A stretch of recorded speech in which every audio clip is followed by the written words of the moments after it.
Welcome to The Great Detectives of Old Time Radio. From Boise, Idaho, this is your host, Adam Graham. If you have a comment, send it to me, box13@greatdetectives.net.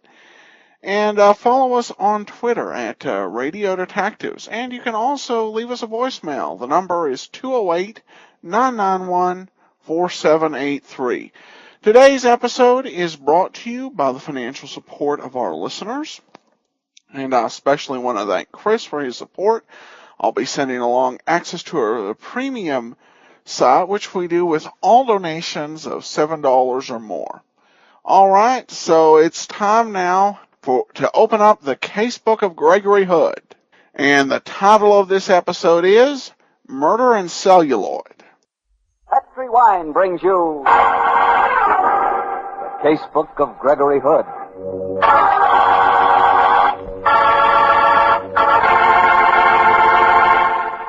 Tonight, the Petri family, the family that took time to bring you good wine, invite you to listen to the story of Murder in Celluloid. Another exciting adventure from the Casebook of Gregory Hood. As for me, I'd like to know if you're planning to have chicken for dinner any night this week.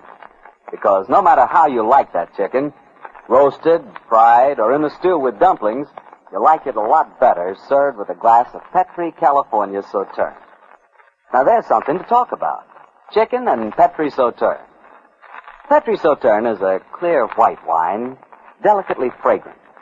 And what a flavor that Petri wine has. It's, well, all I can say is, it's the wine you've been looking for. A wine that brings you the luscious flavor of big, plump, sun-ripened grapes. And say, Petri Sauterne is not only great with chicken, but you like it served with fish or any kind of seafood, too. So try a bottle of Sauterne. Get Petri Sauterne. Those letters, P-E-T-R-I, always spell good wine. Petri wine.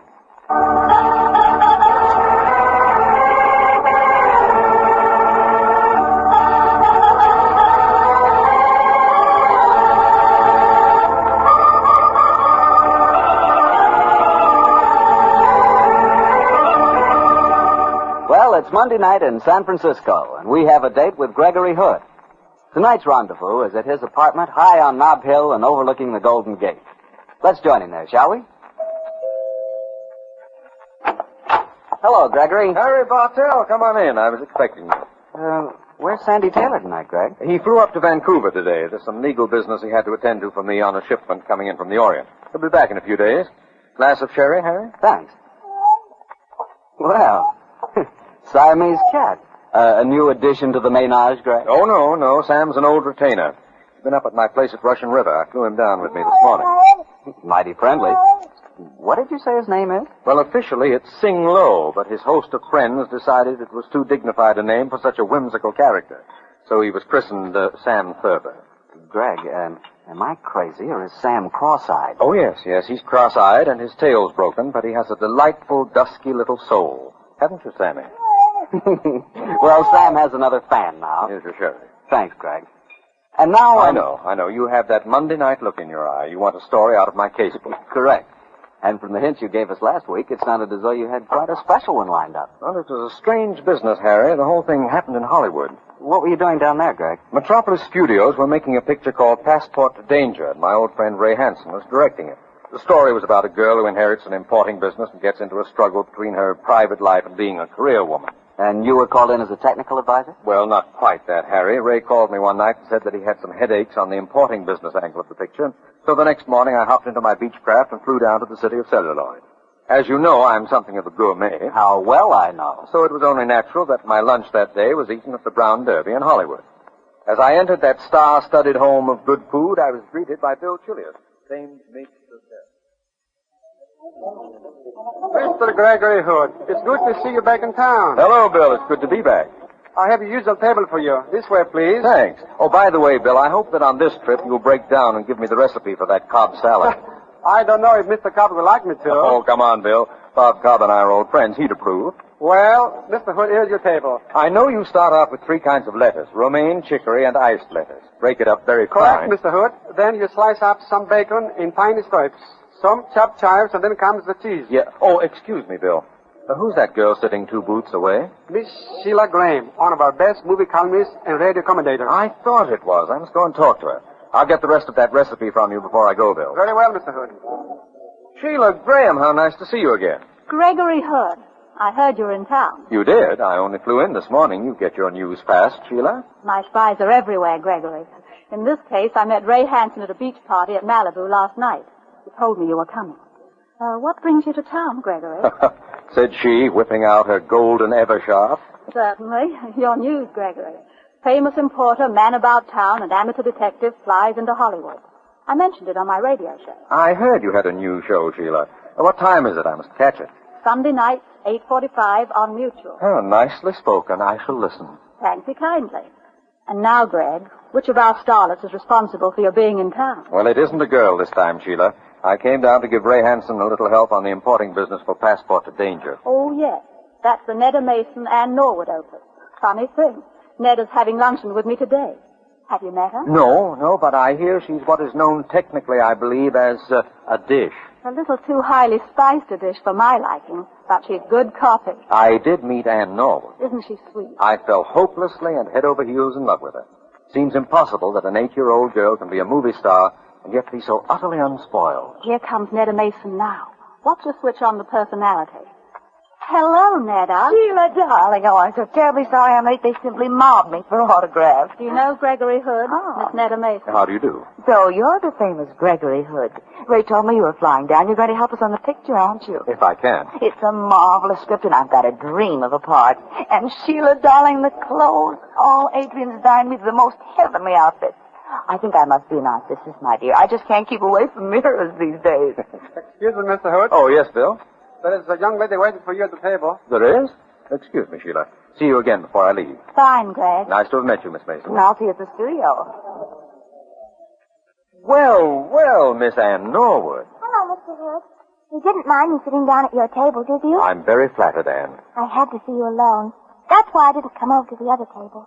I saw Miss Neda Mason was there. And you don't like her? Oh, it isn't exactly that. Though I do think she talks awfully loudly, don't you? Yes, Ann, I do. Mr. Robin Hood, you're a detective, aren't you?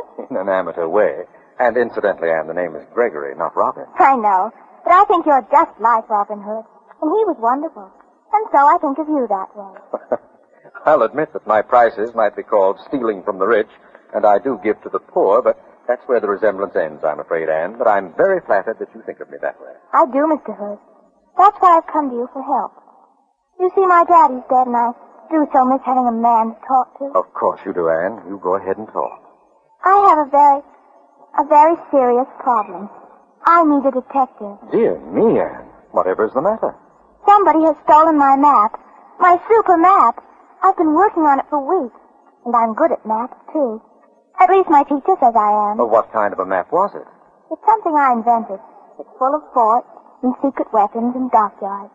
And now it's been stolen. And when did you see it last, Ann? This morning. It was in my portable dressing room in the studio. I was working on it between scenes. When I came back just before lunch, it had gone. Oh, dear, here comes Mommy. Oh, darling, you frightened me. Why did you slip away like that while I was parking the car? I had to see Mr. Hood. Mommy, this is Mr. Gregory Hood. Oh, how do you do, Mr. Hood? How do you do? Do sit down, won't you? Well, just for a moment. And you haven't been bothering Mr. Hood, have you? Not a bit of it. She knew that I was an amateur detective, and she came to me with a problem. I'm very flattered. You see, Mommy? Oh, the missing map, I suppose. Of course. And Mr. Hood's going to find it for me, aren't you? I'll do my best, Ann. Who do you think might have stolen it? I think it was Miss Neda Mason. It must have been either her or Major Courtney. They were the only 2 people in my dressing room today, except Mother. Major Courtney. That name seems familiar. Who is he? Well, I suppose you might say Oh, he's a suitor of mine. He's terribly stuck on money. And, dear, that's not very nice. What branch of the Army is he in, Mrs. Norwood? Honestly, I don't know. And if I did, I shouldn't tell. It's all some terrific secret. He doesn't even wear a uniform. Well, I'll tell you what let's do. You both have lunch with me. Then we'll drive over to the studio and see if we can find that map for you, Anne. Oh, Mr. Hood, you're so wonderful.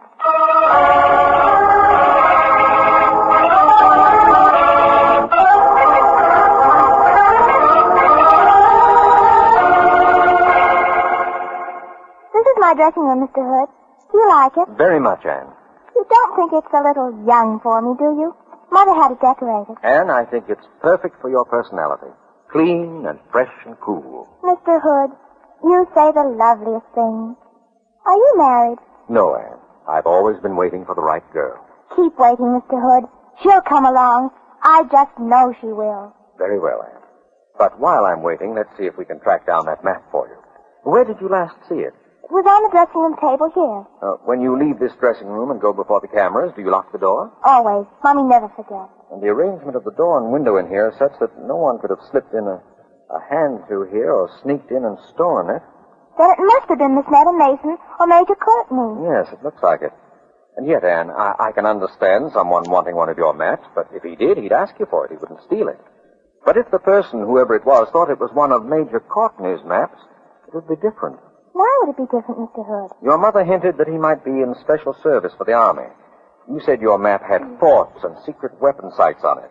Now do you see, Anne? Yes, Mr. Hood. And that would mean Miss Netta Mason's a spy. Oh, goody. This is fun. No, darling. You mustn't go around saying she's a spy. I'm just dreaming up a very wild plot.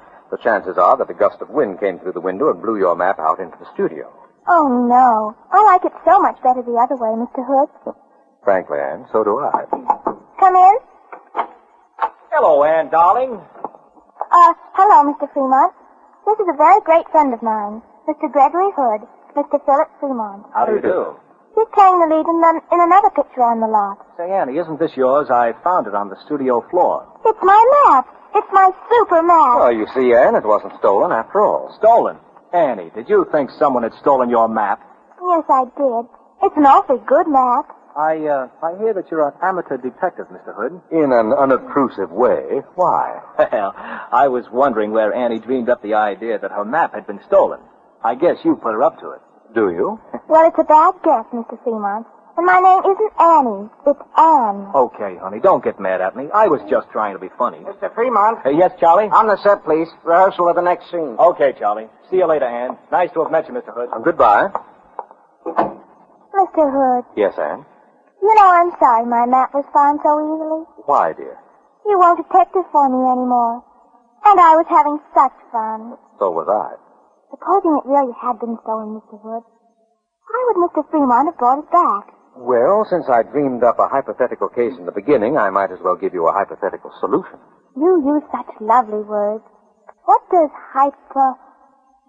does it mean, Mr. Hood? Well, I meant that we were still playing at let's pretend the map was stolen. Let's suppose the thief thought they were plans of Major Courtney's, and he stole them. When he examined them, he found they were harmless, so he threw them away. Mr. Fremont found them, knew that you were quite a map maker, and brought them back to you. Oh, you're so clever, Mr. Hood. I bet that's what happened. I wouldn't take the bet, Anne. Let me look at the map, will you? Of course. I'll do one for you if you like. Oh, naturally, I'd like it very much. That's odd. What is it, Mr. Hood? There are red marks on the corner of your map, Anne. They're made by nail polish that hasn't quite dried.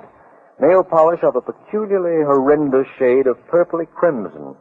The exact shade that Miss Netta Mason was wearing at the Brown Derby today. Perhaps she is a spy after all. Perhaps.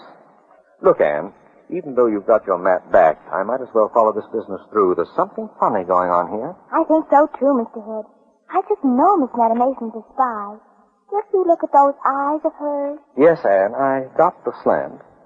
Let's go to her dressing room and talk to her, shall we?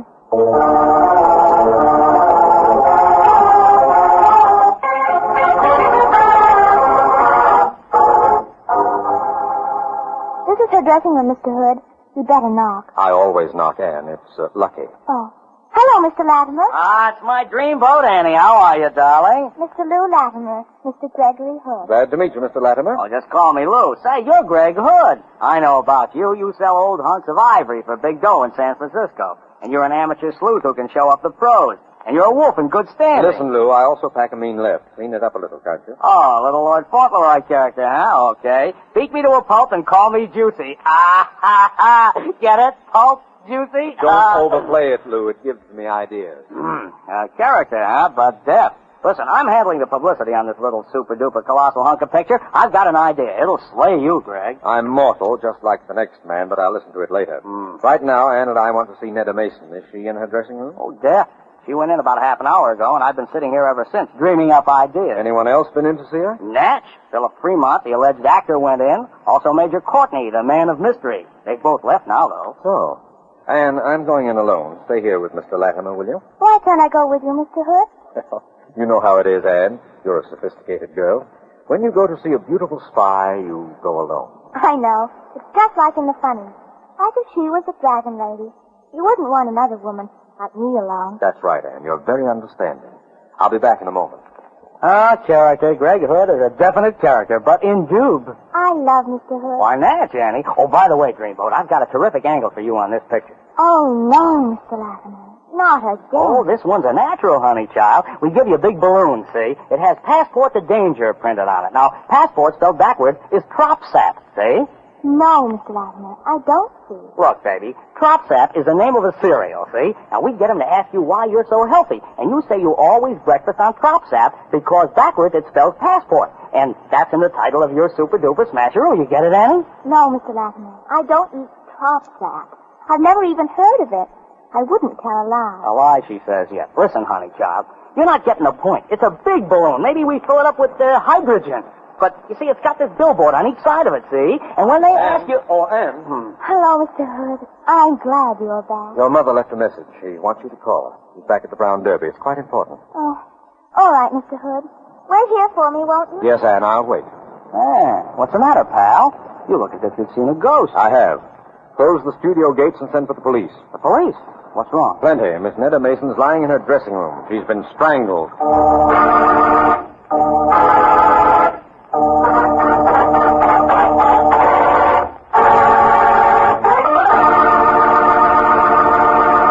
You'll hear the rest of Gregory Hood's story in just a second. So I'm going to tell you about a red wine that's really marvelous with any kind of meat or meat dish. The wine is Petri California Burgundy. Petri Burgundy is a rich, full-flavored wine. A wine so unusual that it can turn a simple meal into a real feast. For proof, next time you have hamburgers or your favorite kind of stew for dinner, serve it with a glass of Petri Burgundy. Your whole dinner becomes more colorful. And as for the wine itself, well, Petri Burgundy will make you smack your lips for fair and just sigh with pleasure. Be sure you get Petri Burgundy, because Petri is always good wine. Well, Gregory, so you found Netta Mason strangled in her dressing room, huh? What happened when the police got there? Well, Lou Latimer, the publicity man, persuaded me not to send for them right away. He probably figured that you could solve the case, hand the killer over to the police, and so avoid as much publicity as possible. Correct, Harry, and I somewhat grudgingly agreed. And so, having gotten little Ann Norwood safely out of the studio, Lou Latimer and I went back to the dead girl's dressing room where I began to search for any clues. Find any clues, Greg? Not so far, Lou. Except that the thumb mark shows she was strangled from behind. No chance of identifying them, I'm afraid. Gee, Greg, how do you figure this killing? It's a hard one to figure. Maybe the explanation I ad-libbed at the studio for Ann Norwood's benefit might fit the killing at that. Well, it looks simple enough to me. I saw Netta walk into her dressing room. I was sitting outside it until you came out. Now, apart from yourself, only two people went in. Major Courtney, the man of mystery, and that ham actor, Philip Fremont. Now, it must be one of them. Hello. Now we've got a clue. Look what's clenched in her right hand. Huh?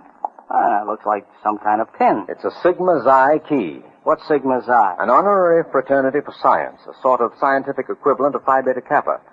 But there's no name on this key. So you still don't know which one of the two it is? Which one of the three? Huh? Well, how do you figure three, Greg? Proving it's two only rests on one thing, Lou. Your word alone.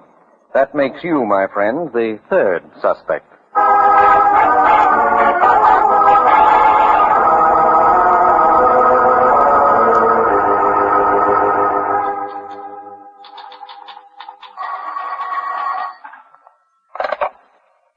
Sheila Graham speaking. Gregory Hood. Hello, Gregory. What's on your mind? I need some help, Sheila. Can you give me any facts on Philip Fremont's educational background? Yes, I can. I did a piece on him the other day. He's a college man, got into acting through the Hasty Pudding Club at Harvard, majored in English. No science, Sheila? No, Greg. I see. Do you know Lou Latimer, publicity man at Metropolis? Know him. He pesters me almost daily. Why, Gregory? Well, how about his educational background? Well, Lou claims that he graduated from high school. Personally, I'd say that if he ever got beyond the 5th grade, I'd want to see the proof. Oh, thank you, Sheila. You're a remarkably well-informed girl. I'll call you later. Goodbye.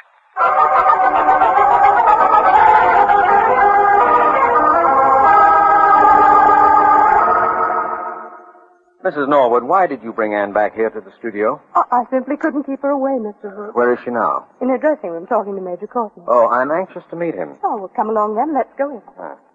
Robin Hood. Where have you been? I've missed you. Well, I had a little business to attend to, Anne. I want you to meet Major Courtney, Mr. Gregory Hood. How do you do, Major? Hello, Mr. Hood. Anne's just been telling me about you. She's a rabid fan of yours. As I am of hers. In fact, I've quite lost my heart to her. Doesn't he say the most beautiful things? Major Courtney, I wonder if you and I could take a stroll. I'm most anxious to speak to you alone. Why, yes, I suppose so. I want to come with you, Mr. Hood. Darling, you heard Mr. Hood say that he wanted to speak to Major Courtney alone. Now, don't worry, Anne. We'll be back in a few minutes. Please don't be long. You're being very mysterious, Hood. I didn't want to talk in front of Anne. You knew about Netta Mason. Oh, of course. Mind if I ask you some questions? No, fire away. Would I be right in thinking you're a government technician? That's a question I can't answer, Hood. Then would you tell me if you studied science in college? Yes, I majored in it. Then doubtless you're a member of Sigma Xi. Yes, I am. May I see your fraternity key? But I don't wear it often. I don't know where it is right now. Look, Hood, I don't know what you're driving at, but I'm not used to being cross-questioned like this. Sorry, but I'm going on with it. Why did you call on Netta Mason in her dressing room this afternoon? That is none of your business. Then let me do a little guesswork, Major. I think you suspected Netta Mason of being involved in espionage activities. Perhaps she displayed too much interest in your briefcase and you went in to talk to her about it. Listen, Hood, if you must know, when I went into Netta's dressing room, I found her murdered. Found her or left her that way, Major? You're barking up the wrong tree, my friend. And if I were free to explain a few things to you, which I'm not, you'd believe me. Hey, Gregory, there you are. Been looking all over the lot for you. How you coming? I think we're on the last lap, Lou. Tell me one thing. Sure, what is it, pal? Is Philip Fremont's picture shooting this afternoon? Oh, yeah, they're on stage 8. They're shooting a big gun battle scene right now. I just left there. You want to come over? Yes, Lou, I do want to. Very much.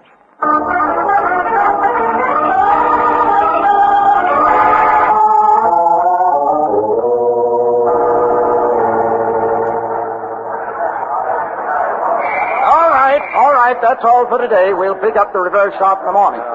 Hey, the lights. Everyone up to the set. Hey, Gregory, we can catch Fremont before he gets back to his dressing room. Yes, let's go on the set and talk to him. Come on, Major Courtney. Keep a weather eye open, Hood. We may be leading with our chin. I know, Major, but we have the advantage of surprise. I hope. Oh, hello, Mr. Fremont. Well, Gregory Hood. Didn't know you were on the set. It's too bad you weren't here earlier. We were shooting some good stuff. Say, by the way, can you get here in the morning? I've got several terrific scenes then. Too bad that you won't be playing them, Fremont. Well, what do you mean, Hood? Call the police, Lou. Philip Fremont's your murderer. Hello, Fremont. That was my hunch, too, Hood. Stay right where you are, Lou, and that goes for the rest of you. Don't you see I'm still carrying my revolver? Yes, a revolver containing blanks. You've just used it in the scene. Oh, no. No, I have another one in my pocket. A revolver containing live shells. I've switched them. And I shoot expertly through the pocket despite the tailor's bills. You're not getting me arrested. I'm clearing out. Why did you strangle Netta Mason? Because she was stupid, and she quarreled with me. In any case, a girl who can mistake the map of an 8-year-old child for a valuable map such as the Major carries deserves to die. She was no more use to us. Us being your fascist superiors, of course. Correct. Major Courtney of G2. You didn't think fascism was dead, did you? Just because you and your boys killed a few Germans. Oh, the word's dead, all right. We'll never call it fascism again. But you'll be hearing from us. From you, we'll only hear a faint squeal from the gas chamber, Fremont. Yeah? You'll never get me. Oh, by the way, Hood, I knew you were pretty smart, but I didn't think you'd spot me. What mistake did I make? In leaving that Sigma Xi key in the dead girl's hand. Hey, but Greg, you said the key didn't have any name on it. Exactly. That was the point, Lou. Any genuine key, such as Major Courtney owned, has the name on it, doesn't it, Major? Yes, invariably. So the absence of the name suggested that it was a dummy key. You were playing a scientist in your picture, Fremont, and so you were obviously wearing a prop key to give authenticity to the part. Careless of you to let the dying girl wrench it off your watch chain in the struggle. Yes, wasn't it? I must watch blunders like that in the future. Gregory Hood, I don't like you. Gunfire is pretty common on this set. And I think I'll give you a little treatment. Fremont, you haven't a chance of getting out of this studio. You should know that. And think of the publicity it'll give us, Phil. It'll be terrific. It'll be sensational. Shut up, will you, little rat? What do you say? Mr. Gregory ought to mind your own business, Hood. I'd say look out, above you. You expect me to fall for... Oh! It got him! A falling paint bucket. Oh, boy, knocked him out cold. Gee, but you're lucky, Greg. A fine detective I am, saved from being shot only by a freak accident. But it wasn't an accident, Mr. Robin Hood. Jeepers. Hey, look up there on the catwalk. It's little Ann Norwood. And, darling, how can I thank you? Take me out to dinner, Mr. Hood, and then we can go dancing together. Is it a date? Yes, darling, it's a date.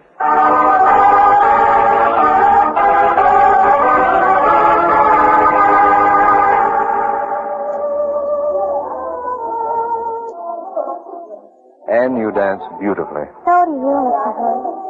I'm afraid I'm a little short for you, though. Not a bit of it, Anne. I like my women petite. By the way, young lady, perhaps you'll tell me how you happened to be up on the catwalk this afternoon. Well, Mr. Hood, when you went out of my dressing room with Major Courtney, I could see by your face that something was wrong. I got scared for you, so I stepped out of the dressing room and... And shadowed me, huh? Yes. I got to stage 8 ahead of you and climbed the ladder to the catwalk so that I could see what was going on. Did I hurt Mr. Fremont when I toppled that paint bucket over on him? Not seriously, Anne. But you stunned him and probably saved my life. How can I ever repay you? Well, there is one way, Mr. Hood. What is it, Anne? You told me at lunch that you'd never married because you hadn't met the right woman. That's right, Anne. Keep on waiting, Mr. Hood. Please keep on waiting.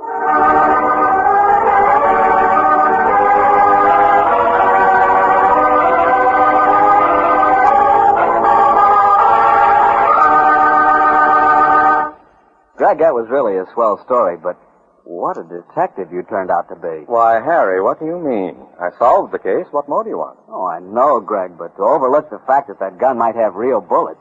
Well, if it hadn't been for Anne... I know. It was a slight oversight on my part.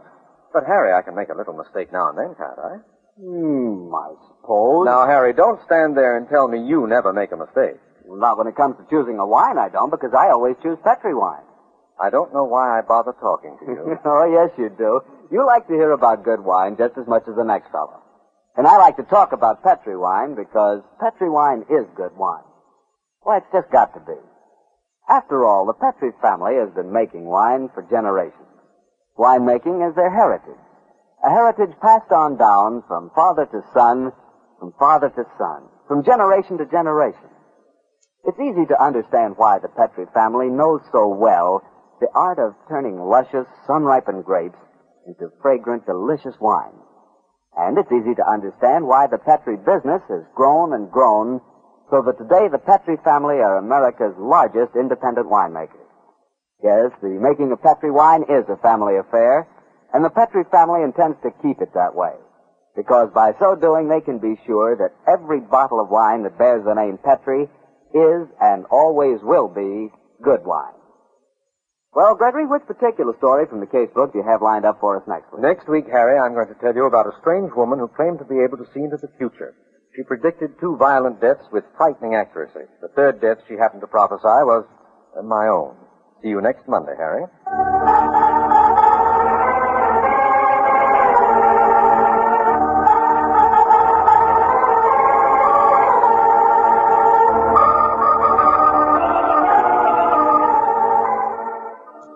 The Casebook of Gregory Hood is written by Dennis Green and Anthony Boucher. Original music composed and played by Dean Fossler. Gail Gordon plays the part of Gregory Hood.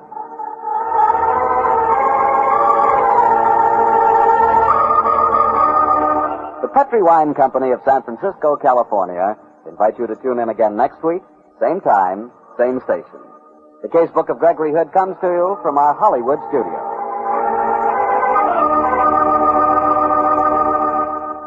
This is Harry Bartell saying good night for the Petrie family. For a solid hour of exciting mystery dramas, listen every Monday on most of these same stations at 8 o'clock to Michael Shane, followed immediately by the Casebook of Gregory Hood. This is the Mutual Broadcasting System. Welcome back. Well, I have to say, that is a fantastic way to tease a next week's show, and gives away less than the Nick Carter teases that we get. And I enjoyed the story as well. We don't get enough precocious child actors in these mystery dramas. And I'm just continuing to enjoy this series. And you have Harry Bartell, very charming, and decent cases every week. This is definitely an underrated series, and I hope you're enjoying it as well. Well, we'll be back tomorrow. We are continuing on with the Alder matter. And next week, join us for another episode of the Casebook of Gregory Hood. In the meantime, send your comments to me, box 13 at greatdetectives.net. Become one of our friends on Facebook, facebook.com/Radio Detectives, and follow us on Twitter at Radio Detectives. From Boise, Idaho, this is your host, Adam Graham, signing off.